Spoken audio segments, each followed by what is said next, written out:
നമസ്കാരം. ഞാൻ ഇന്നൊരു കഥ പറയാം. ഞാനിന്നൊരു കോഴിക്കഥ പറയാം. അതും മലയാള സിനിമയിലെ ഒരു കോഴിക്കഥ പറയാം. Welcome to Kishor Sathi talks.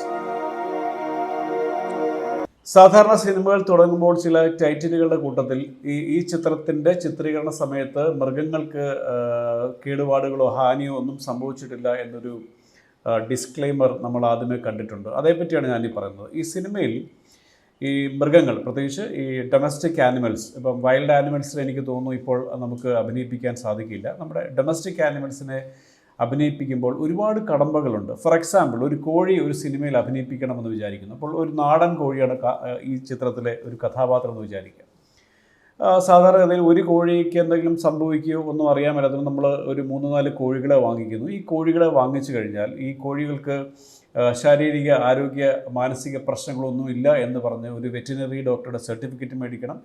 ഈ കോഴി അഭിനയിക്കുമ്പോൾ കോഴി അഭിനയിക്കുന്നതിൻ്റെ ആയിട്ടുള്ള വീഡിയോസും അതുപോലെ വർക്കിംഗ് സ്റ്റിൽസും ഒക്കെ എടുത്തു വെച്ച് ഇതിൻ്റെ ചിത്രീകരണത്തിന് ശേഷം ഈ കോഴിക്ക് ഈ പറഞ്ഞ പോലെ സിനിമയുടെ ചിത്രീകരണവുമായിട്ട് ബന്ധപ്പെട്ട് ഒരു പ്രത്യേകിച്ച് കുഴപ്പങ്ങളൊന്നും ഉണ്ടായിട്ടില്ല എന്നുള്ള സർട്ടിഫിക്കറ്റും ഈ വെറ്റിനറി ഡോക്ടറുടെ പക്കൽ നിന്ന് മേടിക്കണം.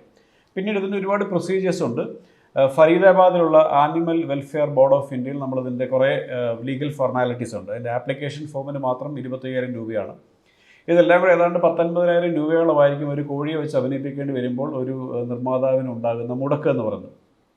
ഇതിൻ്റെ രസകരമായ വസ്തുത എന്ന് പറയുന്നത്, ഈ കോഴിയെ വെച്ച് ചിത്രീകരിച്ച് ഒരു കോഴിക്ക് ചിലപ്പോൾ 1000 1,500 രൂപ കൊടുത്തിട്ടായിരിക്കാം നമ്മുടെ ആർട്ടുകാർ ഇവിടെ കോഴിയെ വാങ്ങിച്ചുകൊണ്ട് വരുന്നത്. സ്വാഭാവികമായിട്ടും ഈ കോഴിയുടെ ഷൂട്ടിങ്ങിൻ്റെ ആവശ്യം കഴിഞ്ഞാൽ ഇതിനെ തിരിച്ചു കൊടുക്കാൻ പറ്റാത്തതുകൊണ്ട് എന്ത് ചെയ്യുമെന്ന് ചോദിച്ചാൽ വൈകുന്നേരം ഈ കോഴിയെ അവിടെ പ്രൊഡക്ഷനിൽ കൊടുക്കുകയും ഈ കോഴിയെ പ്രൊഡക്ഷനിലുള്ള ഒരു കറി വെച്ച് കഴിക്കുകയും ഒരുപക്ഷെ അതിനകത്ത് ആദ്യത്തെ കറി കഴിക്കുന്നത് ഈ സർട്ടിഫൈ ചെയ്ത വെറ്റിനറി ഡോക്ടർ തന്നെയായിരിക്കും. കാരണം നമുക്ക് വേറെ ഓപ്ഷൻ ഇല്ല.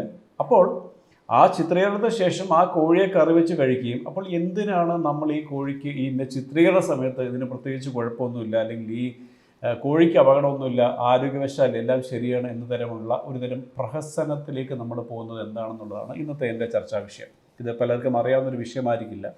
മറ്റൊരു കഥയും കൂടെ പറയാം. അടുത്തിടെ റിലീസ് ചെയ്യാൻ പോകുന്ന ജീവൻ എന്ന് പറഞ്ഞ സിനിമ, എൻ്റെ പ്രിയ സുഹൃത്ത് ശ്രീ സിനു സിദ്ധാർത്ഥാണ് അതിനകത്ത് നായകനായിട്ട് അഭിനയിക്കുന്നത്.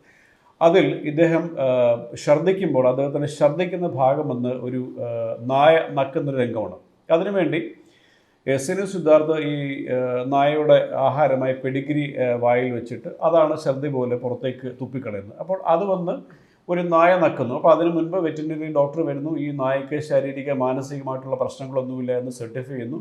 അതിനുശേഷം ഈ നായ വന്ന് ഇതിലെ നക്കിയതിന് ശേഷം വീണ്ടും തിരിച്ച് ഈ നായകനെ നക്കിയത് കൊണ്ട് നായക്ക് പ്രത്യേകിച്ച് കുഴപ്പമൊന്നുമില്ല എന്നുള്ള സർട്ടിഫിക്കറ്റ് ഒക്കെ കൊടുത്ത് ഇത്തരം പ്രൊസീജിയേഴ്സ് എല്ലാം നടന്ന് ഇതിൻ്റെ അപേക്ഷയും മറ്റു കാര്യങ്ങളെല്ലാമായിട്ട് 65,000 രൂപയോളം അദ്ദേഹത്തിന് ചിലവാകുന്നു. പക്ഷേ ഈ നായ നക്കിയ ഈ നായകന് എന്തെങ്കിലും സംഭവിച്ചോ ഇല്ലയോ എന്നുള്ളതൊന്നും നമ്മുടെ സർക്കാരിനോ അല്ലെങ്കിൽ ഇവിടെയുള്ള ഒരു സംവിധാനത്തിനും സർക്കാർ സംവിധാനത്തിനും ബോധറേഷനുള്ള കാര്യമല്ല. ഇപ്പോൾ തീർച്ചയായിട്ടും നമ്മൾ ഈ പറയുന്ന പോലെ നമ്മുടെ ഡൊമസ്റ്റിക് ആനിമൽസിലേക്ക് നമ്മൾ സംരക്ഷിക്കേണ്ടത് ആവശ്യമാണ്. പക്ഷേ നമ്മൾ ഈ സിനിമയുടെ ചിത്രീകരണ സമയത്ത് ഇത്തരം ഉള്ള ഫോർമാലിറ്റീസ് ഉണ്ടാക്കുന്നതുകൊണ്ട് അതിൻ്റെ ഒരു പ്രായോഗിക വശം എന്ന് പറയുന്നത്, ഞാൻ ഈ പറയുന്ന പോലെ ഒരു കോഴിയെ വെച്ച് ഷൂട്ട് ചെയ്താൽ അതിനെ വൈകുന്നേരം തന്നെ ഷൂട്ടിങ് കഴിയുമ്പോഴത്തേക്കും ആവശ്യം കഴിയുമ്പോൾ ആ സിനിമയുടെ അണിയറ പ്രവർത്തകർ തന്നെ കറി വെച്ച് കഴിക്കുകയാണെന്നുണ്ടെങ്കിൽ പിന്നെ എന്തിനാണ് ഇത്തരം സർട്ടിഫിക്കേഷൻ കാര്യങ്ങൾ? ഇങ്ങനെ ഒരുപാട് തരത്തിലുള്ള പ്രഹസനമായിട്ടുള്ള ഒരുപാട് നൂലാ നടപടികൾ കൂടെയാണ് പലപ്പോഴും നമ്മൾ കടന്നു പോകുന്നത്. ഞാൻ സിനിമയിലൊരു കോഴിക്കഥ വളരെ രസകരമായിട്ട് പറഞ്ഞു എന്നേ ഉള്ളൂ. നിങ്ങൾക്ക് അറിയാൻ മേലാത്തൊരു വിഷയമായതുകൊണ്ട്